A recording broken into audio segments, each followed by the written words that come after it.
हा बोल रे सिद्धेश. अरे इथेच आहे आपल्या नवीन दुकानाच्या खाली. अरे कुठे काय, पुष्पक बिल्डिंग खाली. थांब मी जरा कॉल करतो तुला. थांब थांब थांब.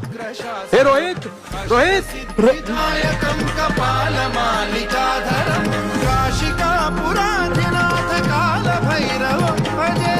काय रे बाई, घरी कधी आला तू?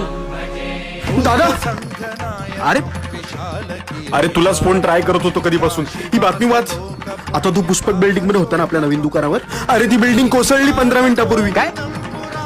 अरे मग तर तुझे आभार मानले पाहिजेत. तुम्हाला तर रस्त्याच्या कोपऱ्याला दिसलाच नसतास तर मी तुझ्या मागे आलोच नसतो. अरे तिकडेच उभा राहिलो असतो बिल्डिंग खाली. मी तर तासाभरापूर्वीच घरी आलोय. काय? बरं हे घे.